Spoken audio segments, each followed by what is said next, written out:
This is Ted Foss. Can you hear me? Yes, yes, I can hear you. Thank you. Yeah. So you are remotely?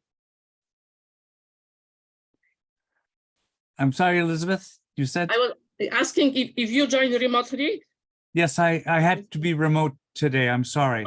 Okay, that's fine. That's fine. I'm glad we have this option. Okay, so Okay. we should be good. Thank you. Thank you.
Elizabeth, can you hear me?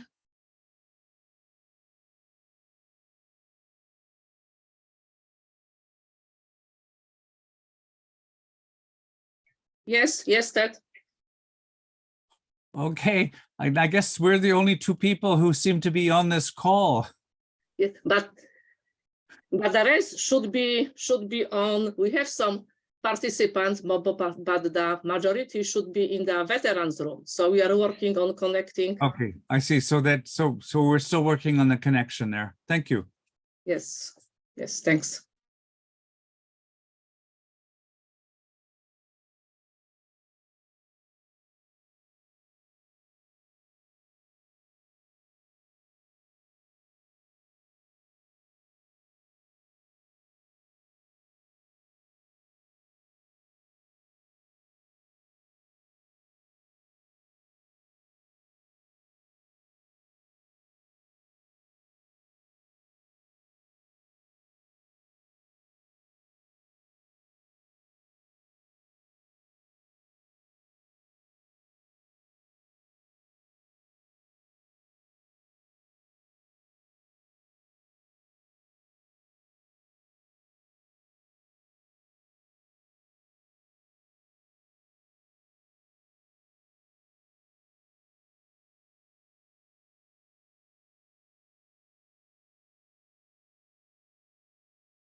Elizabeth, this is Ted Foss. I'm not getting any audio.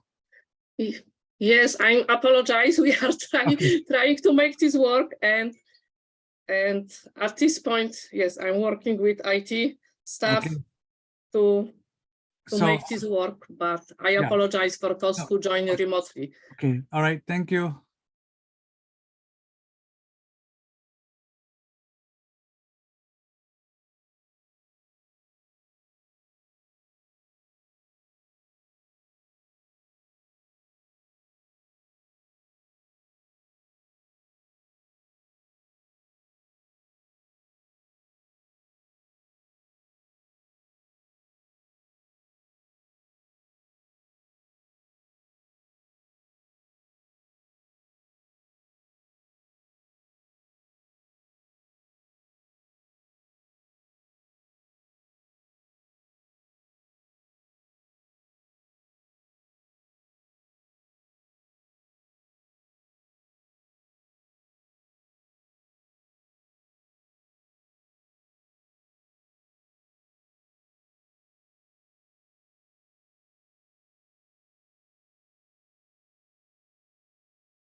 Not a strange hole where we didn't have one before. So I did do tours and meet and greets at all the locations. So that was great. I got to see the changes at Dole that were different than us here, and at Mays, and to meet a lot of the staff. I did have our first weekly leadership team meeting last week as well. I was able to catch the first Council of Governance meeting with Matt. On the 9th, I was on the train, and he just hollered, and I jumped off the train and made it to the meeting. So that was good. I got to meet a lot of the stakeholders in the community at that meeting. And then one of the students at Dominican University came and interviewed me for the magazine. She just sent me the link of the article. I really just, I didn't get a chance to look at it. She gave me a kind edit on my picture. So I said, thank you for that. So that was fun. I just want to thank everybody, the board and the staff, for like a really warm welcome.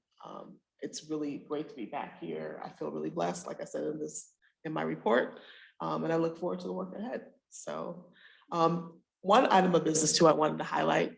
In the leadership team meeting, we began discussing some of our policies. And so with that, the equity lens that we've been using here, it's an opportunity to look at some of our policies. And it's been COVID and things are kind of, a little loosey-goosey sometimes.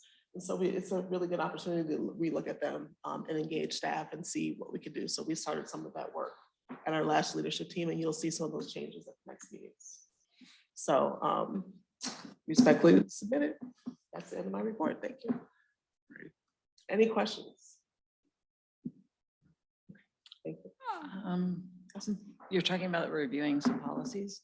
Did the policy around restrooms come up at all, and has it? It's just something that occurred to me when I was at the wonderful exhibit in the idea space when I came in, and then came upstairs to go to the restroom. I was like, wait a minute, what do we have?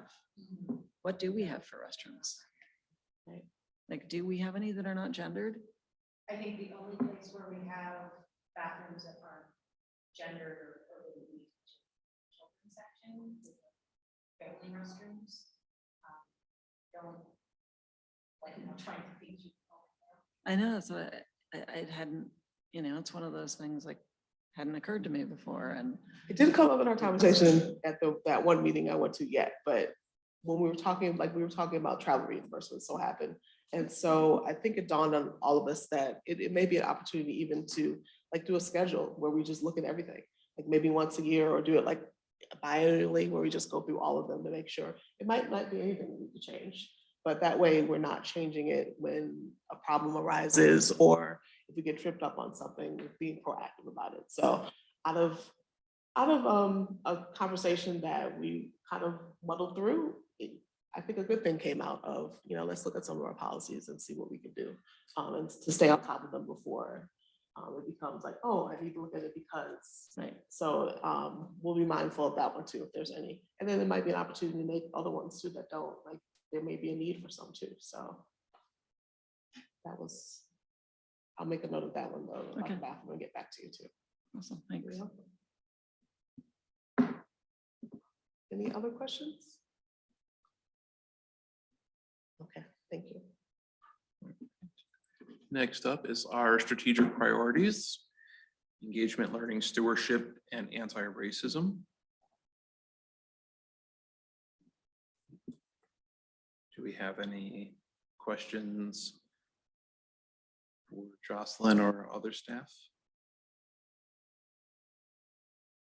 I will say, I got to see T propose for about 15 minutes before my son decided last week. But it was a really wonderful presentation. It was really beautiful, really eye-opening. I was really proud that we made the time to have that. So, yeah. I hadn't planned to cry that day in the library, but I did because it was really gorgeous. To see how many different people from our community come here and see something specifically from this. And hopefully there is just a calendar. There is another meeting of the Racism Advisory Board beginning of December 6th. So hopefully I can have something for you guys in January. But right now I think we're taking stock of how the framework is working, looking at as people are moving around the community, job and volunteer wise, who is where and what are they doing, and just sort of taking stock of where things are that we put in place so far. So it might not be a huge update, but we will. Okay. I will second that about the concert. I did last longer than Thomas did.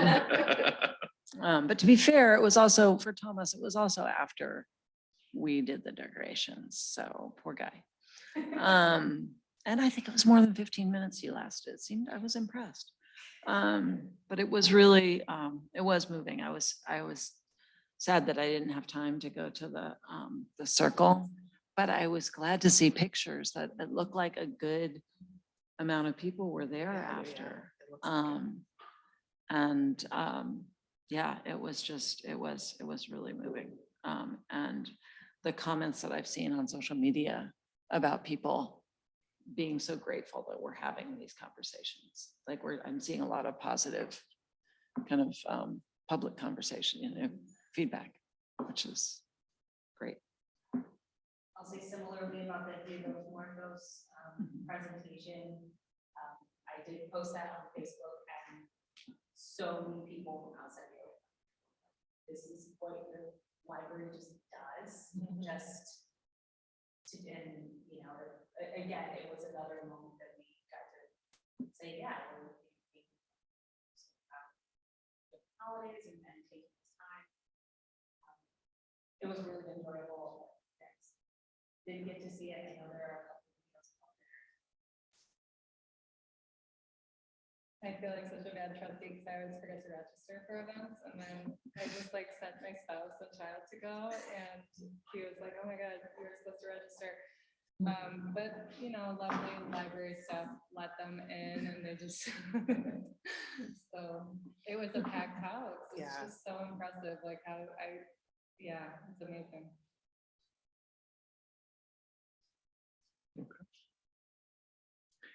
Our library core use statistics.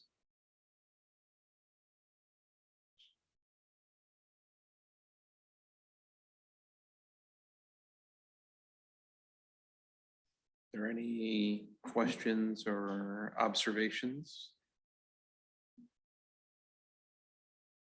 I have one question about the space observations. Is the intent that, I mean, I went through and can glean what I can glean, but is the idea that this work continues and this is just a progress update on where we are with observation? Laura, do you want to? Yeah. Yes. Okay. That's another one scheduled for January. Okay. To support. Yep. But if we find that highlighting each time. And then pretty high of the space, which I think is good for just our physical, like our facilities.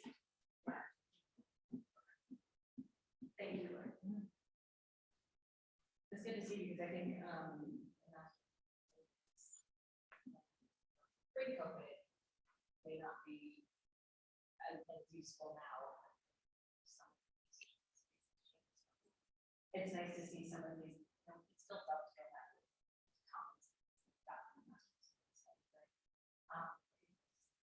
This can show us where this can.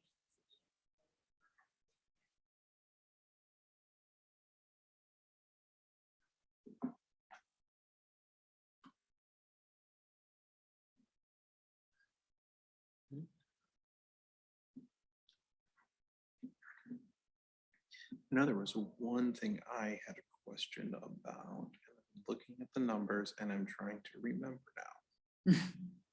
I was looking at it over the weekend in a quiet house. I just want to give a shout out too about the, what's it called, the tech help. The usage of that was really impressive. And so I know that we have paused that, right, between COVID, and now that that's back, we've seen like a real uptake of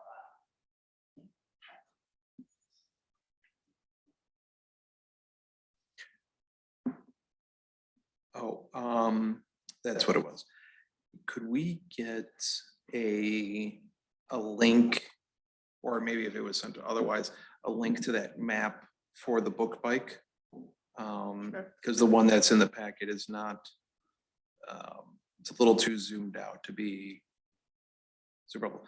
I'm assuming we did very well with our distribution across the village, but like just, Will do. thank you.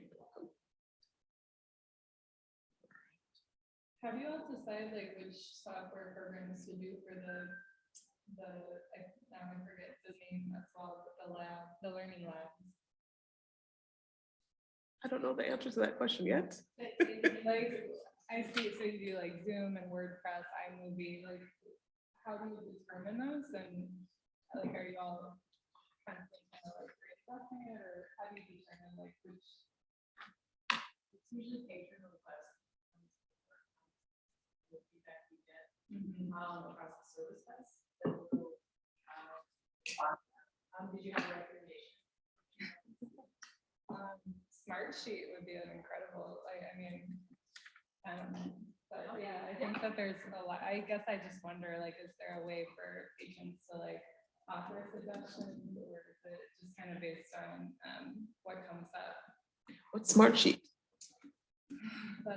So like, I'm an expert on it at work and I'm not, and that's the thing. It's kind of like a collaborative workspace for like an Excel, and you can, it's all online. It's A friend of mine who works at corporate Starbucks raves I love about it. it. I do. And just in terms of you being can, able like, to, create dashboards, you can attach things, you can do comments, you can tag people and do like automated reminders, but there's like you can be like a wizard at it, or you can be an expert. And I'm like, I'm not even an expert, so. Is it something that's Probably not. I don't know, maybe. I think, I'm not sure. I'm not sure. Honestly, I just looked at this and I was like, this is so amazing, because like knowing that you all do the learning labs, I just feel like where do you draw the line? Like there's so many things that people could benefit from. And I just, in my own mind, like I've been asked to share how to use Smartsheet lately, and I don't feel like an expert, so I just wonder how that all works. Definitely look into that.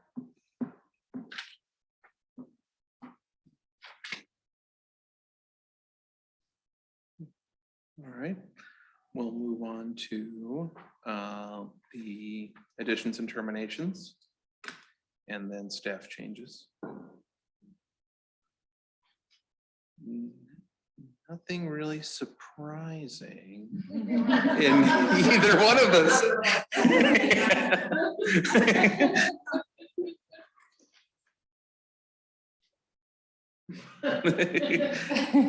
Everything as expected.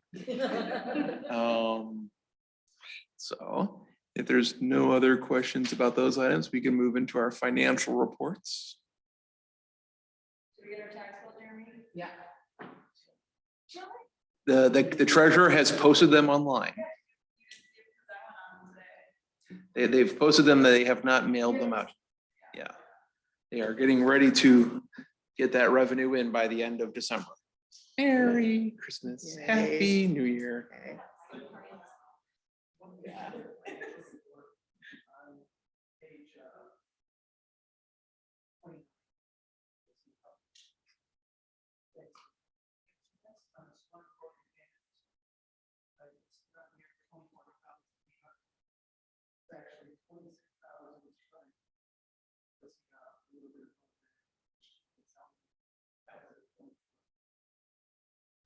Okay.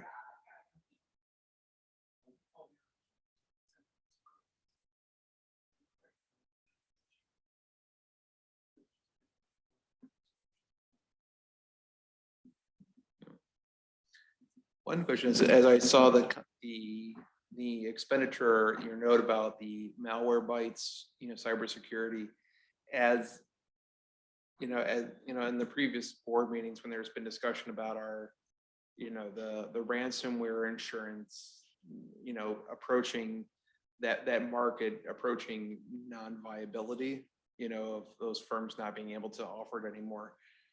Do we have plans in place to start to make sure that, not to say that we haven't been as mindful as we can be, but taking that as an opportunity to reassess our, our standing and what our protocols are.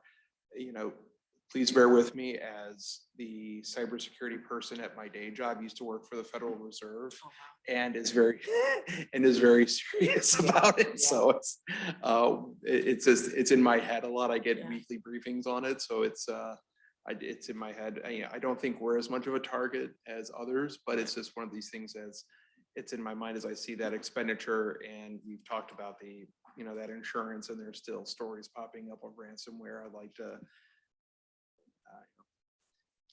if there hasn't been, I think it might be. Okay, I made a note of that. Thank you. Yeah, I've just watched a friend's nonprofit that she works for go through ransomware, and just the repercussions of in communications is like, just even in that area, all the things lost. Yeah. And who would think that there'd be targeting? It's, yeah.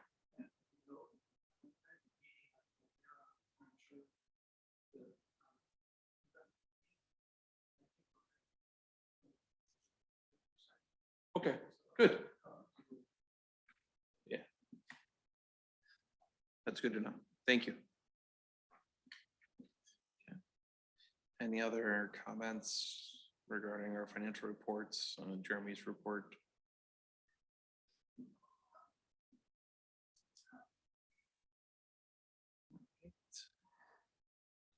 Nothing else, we can move on to our disbursements resolution. Are there any questions? I believe that is starting at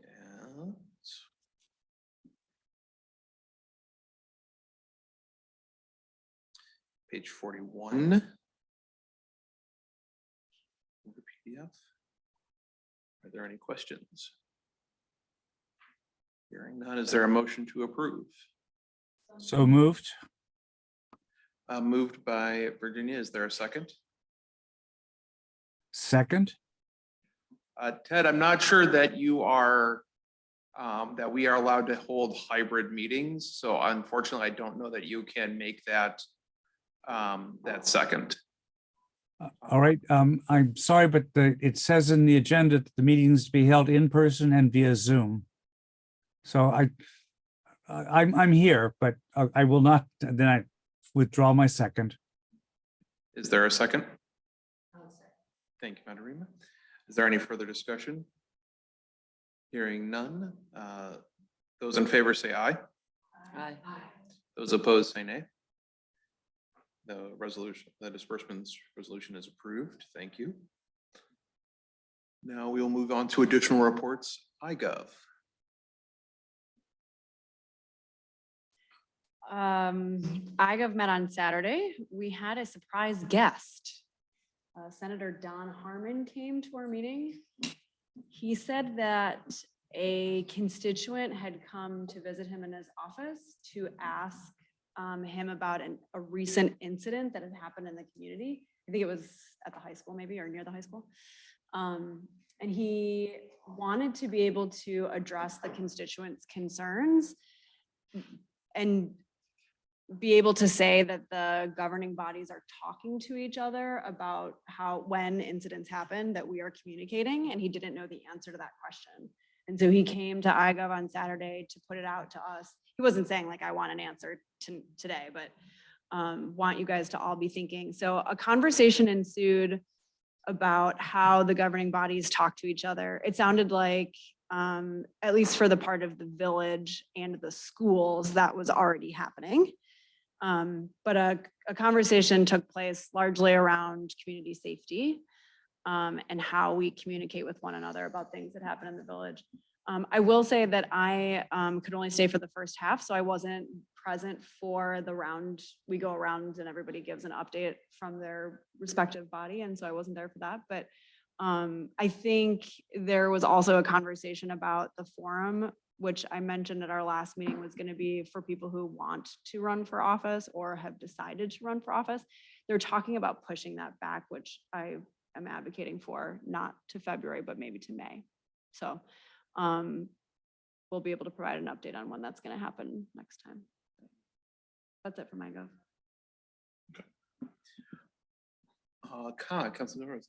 And in that vein, there was a significant part of that discussion at COG, I think, had carried over from iGov, had made its way, because there was a lot of talk amongst the board members, the board heads, that from the other bodies had already heard about that.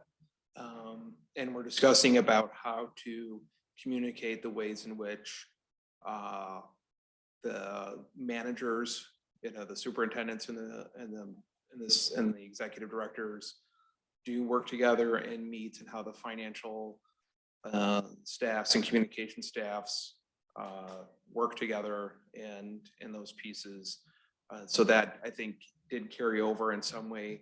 We received a presentation from the village's new diversity, equity, and inclusion officer, and was very impressed by her presentation, particularly where she was discussing wanting to coordinate with the other DEI efforts across the organizations, particularly to the one thing that is always, for me personally, a common lexicon, of pieces of what, looking at what does this term mean for the schools is different than what this term means for the library and the village, and coming around together so that we all kind of understand what we're talking about during these conversations across each other, so that we all understand where we're coming from.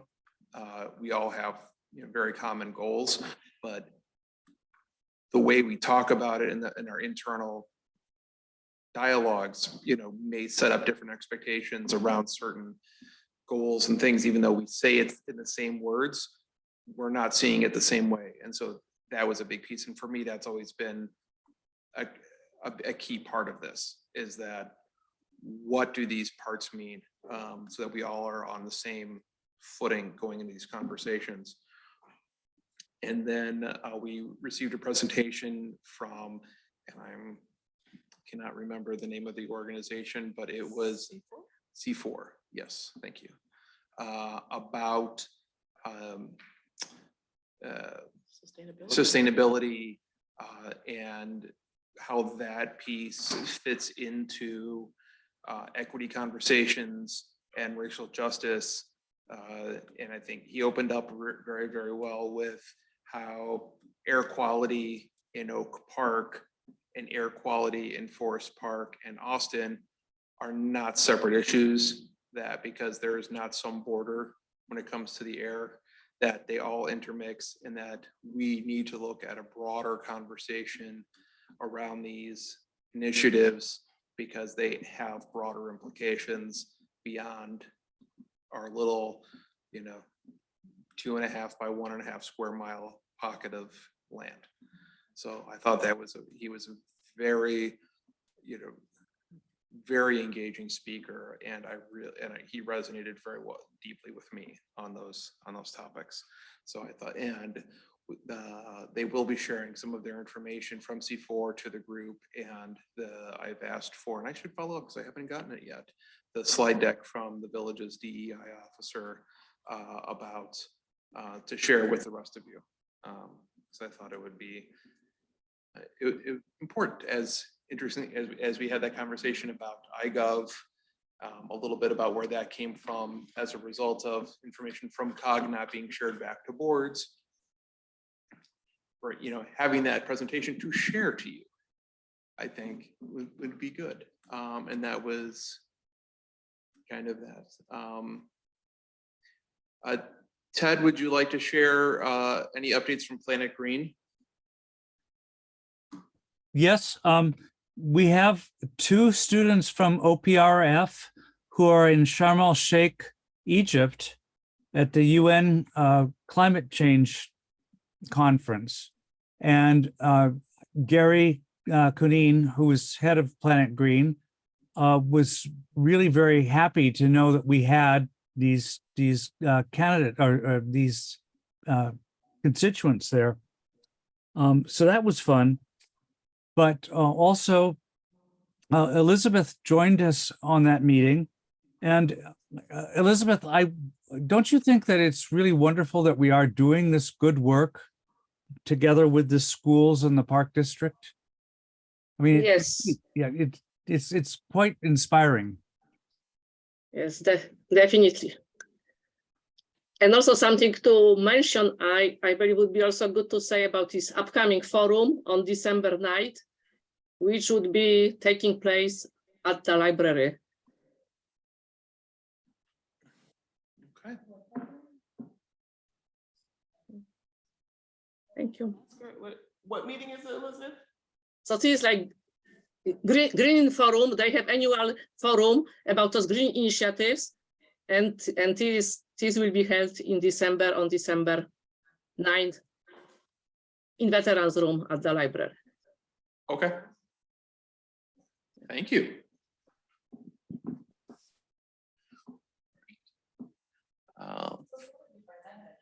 Just a quick general question.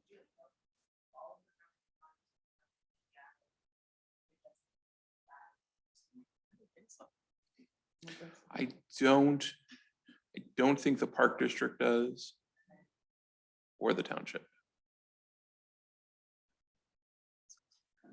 I actually have a question, I guess both to Connie about, I guess the precipitating event that led to this conversation about how people are talking.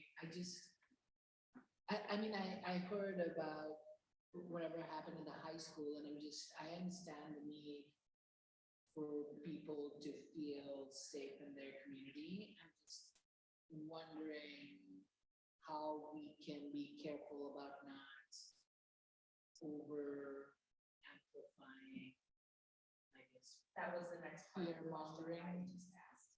Okay. As we're going to have to sit and look at security in the hospital part, is everyone going to have a DEI person in their ear, making sure that that's being taken care of Yeah. from their perspective? And how we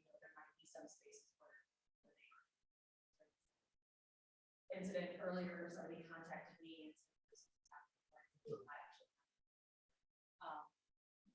But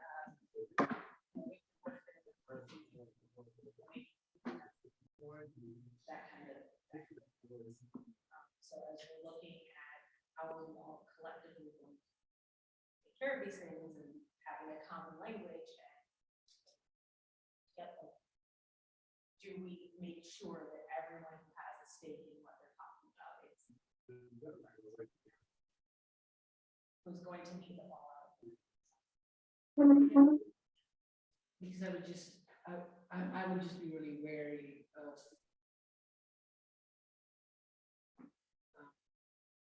disproportionate fear mongering.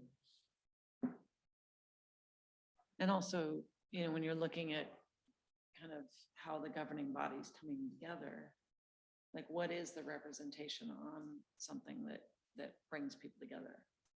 So, for example, iGov, like, what's the representation? And what's the conversation that's actually capable of happening? Yeah, I think it's important to.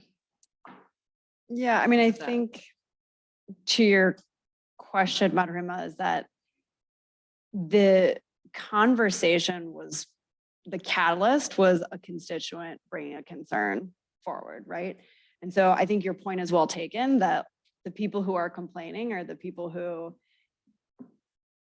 might perceive that, you know, this is an issue of community safety. When I don't know anything about the incident that they were referring to, but that they didn't just go to Senator Harmon, they went to other governing bodies as well to bring the same concern all across the village, right? And so I think it is, your point is well taken, that it's extremely important to be careful about how these conversations take place. I do want to say that there was a very robust and thoughtful conversation at iGov about that issue in particular. I think in particular, D97 brought forth some very serious concerns about this. That were very thoughtful, and yeah, I'm going to stop there, but a robust conversation took place about just exactly what you're bringing forward. Yeah. That's reassuring. Yeah.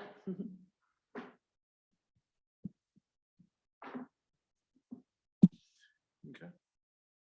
Thank you. There are no Friends? updates for friends. Okay. We have not met. Our next meeting is in January.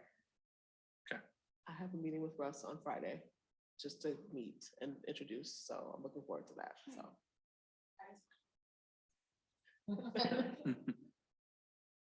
To get or get books?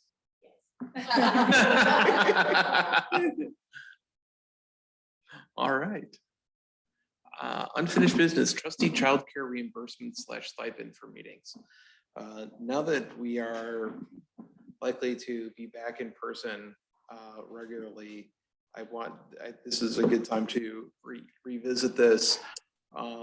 As I was going back through my emails about this topic, and at one point, I had asked David about this and to get an opinion from our counsel at Ansel Glink, and I had forgotten this, that in their opinion, this would be considered income for which library trustees are not to receive for their positions. So it would result, it would have to be something that would have to be changed in state law. Now, we could still proceed with it, and I'm not sure what the consequences of us doing it and being called out for it would be. Possibly, yes. Yeah. Well, the one thing, you know, I am not a lawyer, and I don't play one on TV either. But the fact that we reimburse the law in Illinois is we are allowed to be reimbursed for costs related to the duties of our office, which we include conference registration fees and membership fees for, you know, various organizations and publications. And it seems to me and that being able to provide, you know, that such same reimbursement for childcare to allow someone, you know, a parent to attend a meeting and have their full, you know, and have their focus and their, you know, have that piece of their mind at ease as to their children being able to be taken care of during that meeting is, I think, as requisite to, as beneficial to their being able to do our jobs here as trustees as it is being able to go to a conference, if not more so. And so that's where I'm coming from as it is that I see this as a reimbursable expense. But again, it's like the attorney says it would be, you know, and state law says that this is an uncompensated position and that would fall as compensation.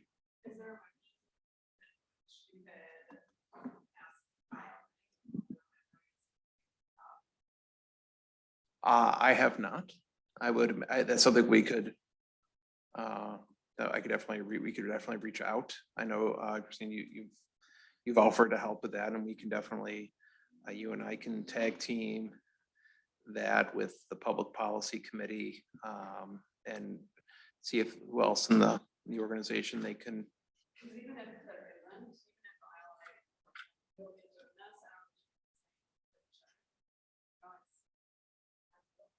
Yeah. And we are. Yep.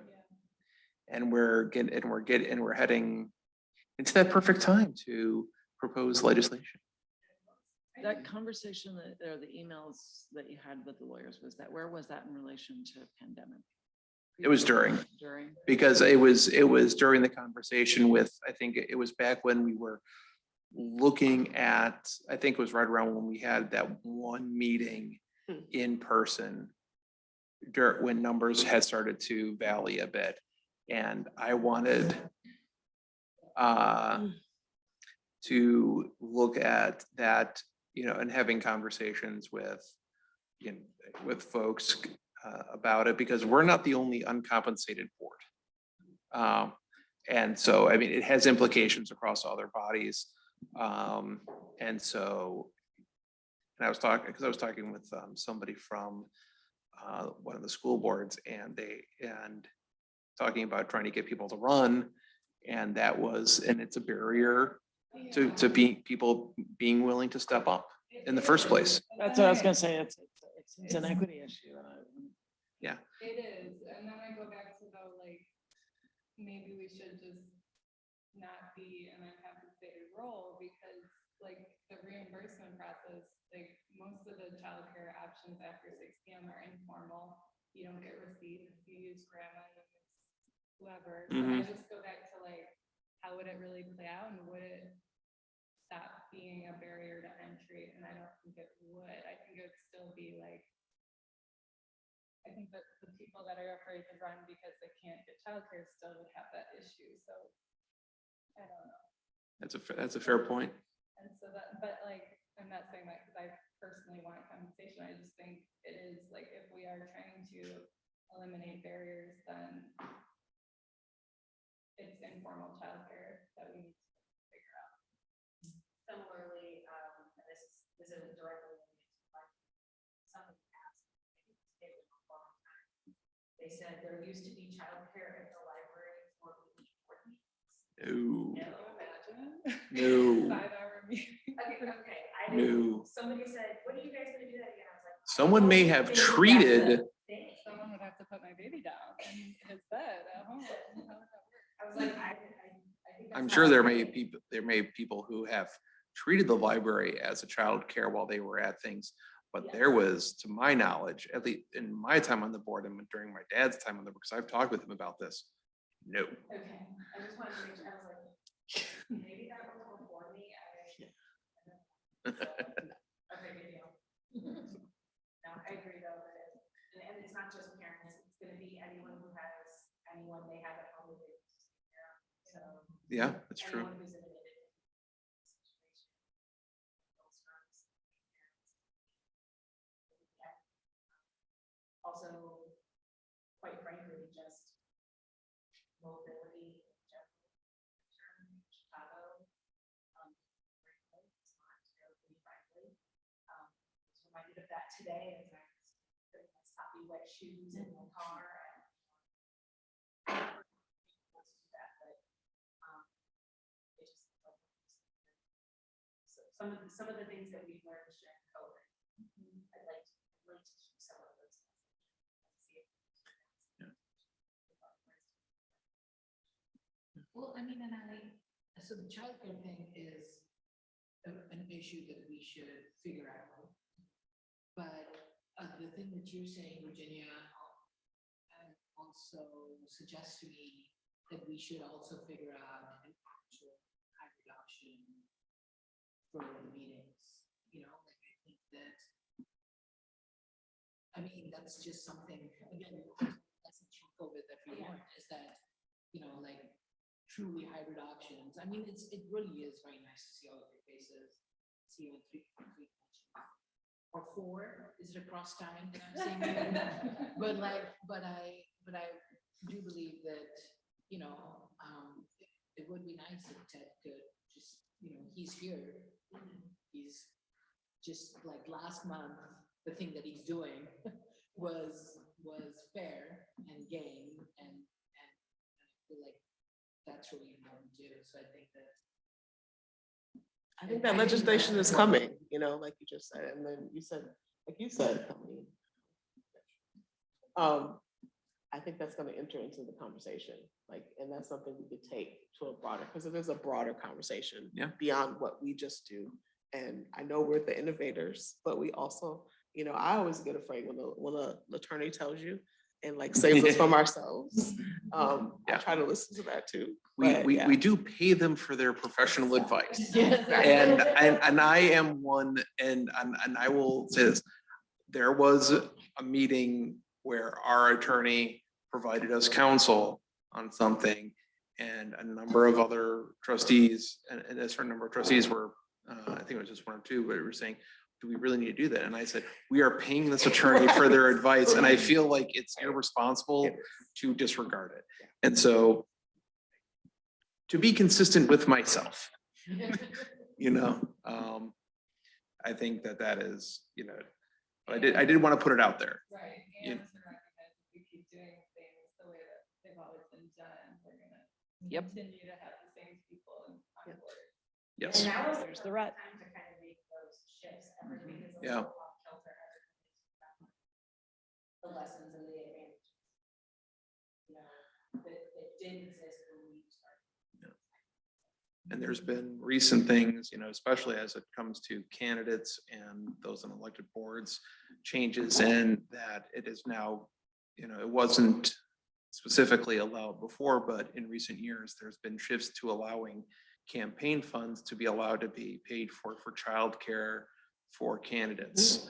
And one of the conversations I had about this, you know, with a state rep last year, or when I first had this conversation about this, was, well, you can use campaign funds to do this even when you're in elected office. And I said, nobody really raises that much money, if they raise money at all, to run for library board and to do that. It's like, I'm sure a state rep can do that, but for like a park board, a village board, that doesn't happen. And they looked at me and they go, oh, I'm like, we just don't. It's, you know, raising money for municipal elections is, you know, some is raised, but it's not enough to carry 4 years worth of childcare costs.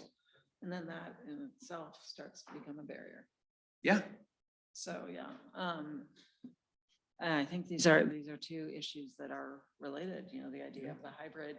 We have learned lessons. There have been people with disabilities have been asking for hybrid meetings for decades, you know, in some way or another for accommodation, and have been ignored.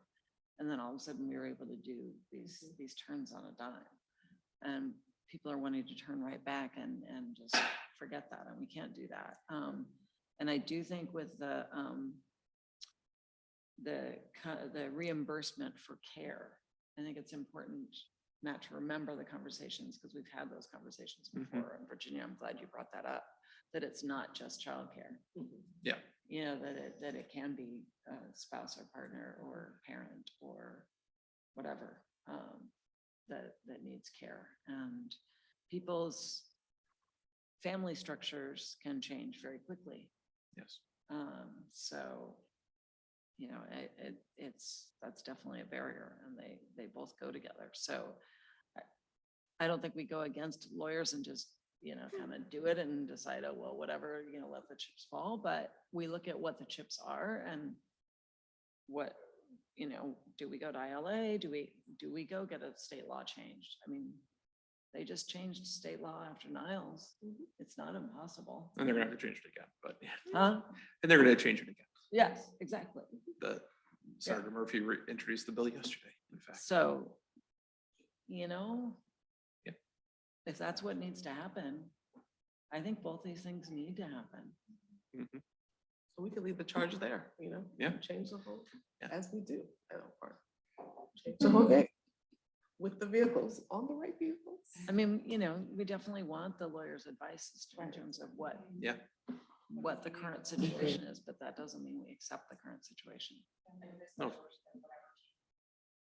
Like all the changes. you want it to be. Yeah.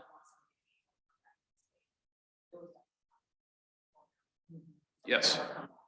Right. It's even worse. Yeah. Yeah, and I want it to be like holistic, because even thinking about like the campaign, I mean, who are the people who are able to get campaign dollars? And so it's just, I don't know, making sure we thought through everything. I keep going back to like, it's just kind of a general, I mean, to me, it's like the conversation of like, tiny programs versus like a universal basic income, like just give them money, like. So that's my piece. I really do appreciate the conversation and the feedback. And I will follow up with Christina about looking at who an ILA we can contact about that. And I will reach out to Senator Harmon. And Christina, maybe you and I can look at other folks in our area from the General Assembly who might be open to such legislation ideas. All right, thank you. New business, our 2023 scheduled building closings. We have in front of us our the last 2 pages of the packet are the set of days of closing for.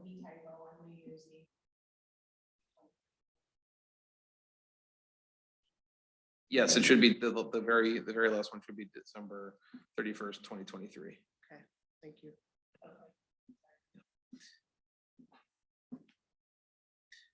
But any questions otherwise?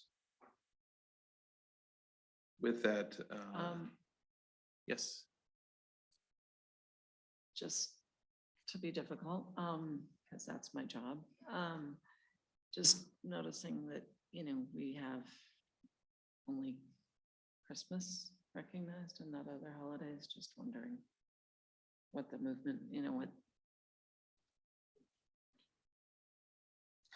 It's just, I'm open to that conversation. I do know. we that can in approve, 97 yeah, I'm not saying to get in the way of Yeah. approving anything. Yeah. I I think we generally follow the state holidays on here. But there's not a reason that we cannot observe additional ones. yeah, I- just a question of like, where do we draw the line? Right, or that. I was gonna say, is this a schedule of holidays available to our people or days? I think It's just the. the building it says closed. building Closings. Yes. Because the building being closed doesn't mean that. Not like I expect people to show up. Yes, this is just the buildings closed. Yeah. But to the converse point, like on days that the floating holidays, if the building's not closed, then work can, like, I don't know that it's a real, you know what I mean? Like, I don't know. If Can like we- If the whole building doesn't Right. shut down, then. Yeah. Like a floating holiday might be different from. I think let's have at our January meeting an agenda item to discuss how we provide holidays for staff whose, cultural and religious days of observation are not reflected in the building closing. I know I had a conversation with Billy about this as I was getting onboarded, because there's a lot of holidays that are on here that I usually see. Like Indigenous Peoples' Day isn't there. We were open Veterans Day, we weren't closed.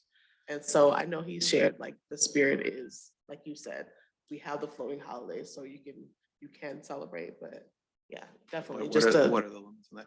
Because I mean. there this- are limits. Yeah, there are, yeah, I mean, this year, because I don't remember this in past years, but D97 this year has the Jewish high holidays as days off school. So, Just an awareness thing, just Yeah. so that we just don't accept no, absolutely, that Christian-centered. of course. More holidays, yes. Or just be What? open every single day. Okay, so then having just, I mean, we can do this in January too, but having just said the thing that I said, there's also something about the library being closed and therefore not being available to like. Right. parents who might want Yes. to There you go. And I was having that thought too, because I think that, yeah, so that's why I think it's good to have this personally, I want to have this conversation. My thought was having this conversation about what resources we are providing to our staff Yes. for their ability to observe their relevant days of observation, culturally or religiously. The building closed, I think, not to say that they are disconnected, but they're not generally one and the same. Right. Yeah. So, because I think your point is, it's, when, the D97, and I am grateful as someone who is not Jewish, but I am so grateful that those days are being availed to both of my daughter's classmates. It does put a slight challenge for childcare for me and my wife because neither of our jobs observe those. And Right. so one of us has to work remotely or take the day off. So there's a balance to that, the Yeah. grace for the employees and the observant versus what is the burden that is being put on the people who look to us for resource. Are there any limitations to us being open based on our service? Like the post office cannot be open on. Are there gonna be barriers that we run up against that are outside of whatever?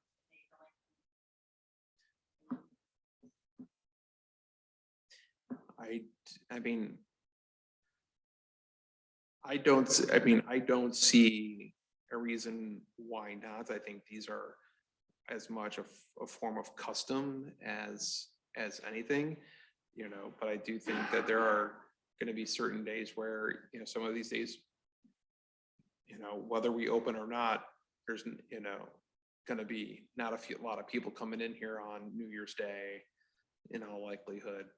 But I don't know. We've never tried. But I'm thinking,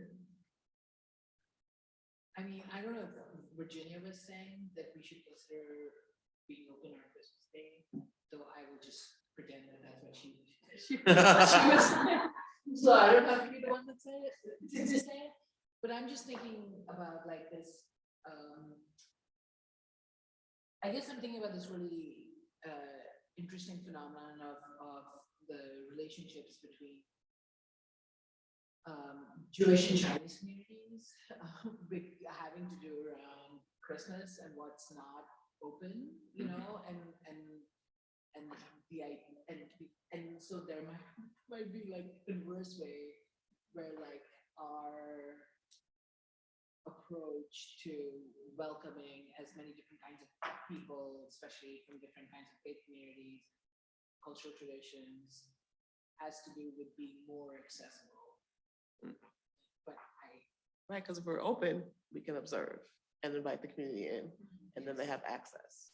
If we, I also think from a practical standpoint, 90% staff, right, celebrates Christmas once you're going out at Christmas. Yeah, it's this, That would be it's fine. this, We have to take. yeah, it's this balance between staff needing the day off and not wanting to make people work on Yeah. a holiday, but also not wanting to just accept that, you know, it's very Christian centered, like you it's said. Christian centered and Memorial Day, Independence Day, there's, it's of another time in some ways too. well, I mean, and Which it may be because it's based on people's work and whether they can get childhood, they're all interconnected. I glanced at it and I just had questions. Sure.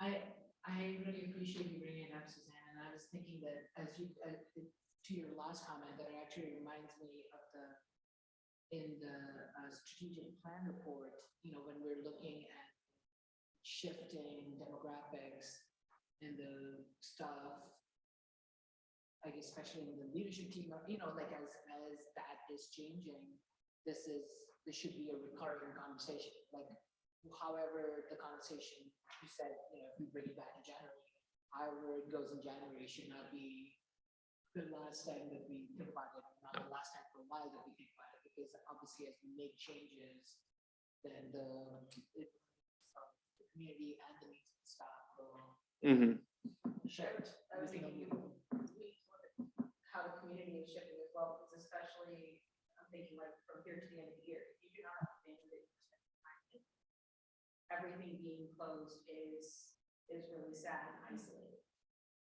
So if we are the community's living room, you know, do we want to figure out a way to make space for people who don't have those traditional.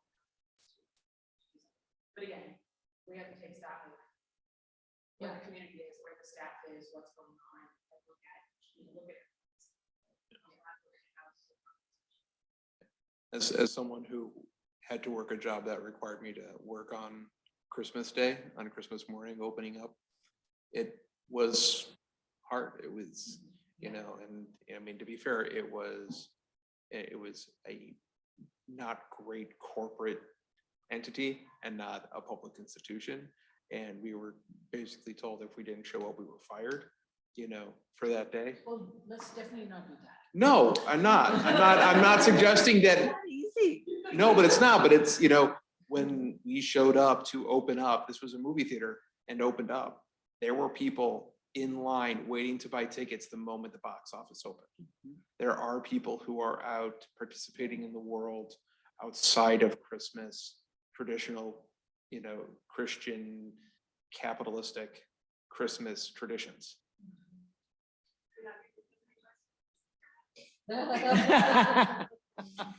Some traditions should be observed. I'm not just saying how it's. Yeah, no, that's capital. So we have the agenda, we have the building closings schedule in front of us.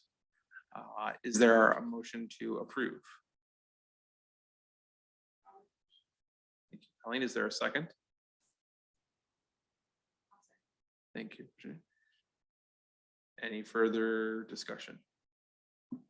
Can I ask a question? Yes. If we approve this, we have a conversation in January. We can change it. Thank you. That's what I wanted to make Yes. sure. Okay. Yes, this can be amended. But this would be good to at least have an initial posting on our website of I what. got of what you. it Yeah, would be people for next year. wasn't wanting to get in the way of it. I So. just wanted to know, do we have a So, recourse? All those in favor of approving the building closings policy as presented with the change of the December 31st, 2023, say aye. Aye. Those opposed say nay. It is approved. Virginia, you're not going to stand up for keeping the buildings open on Christmas Day? Not gonna. Oh, in January. We'll hold that for me.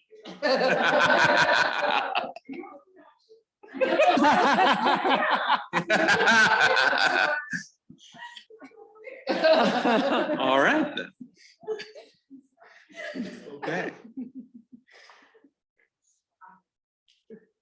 We have reached the end of our posted agenda.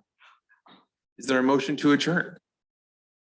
Is there a second? Those in favor say aye. Aye. Adjourned.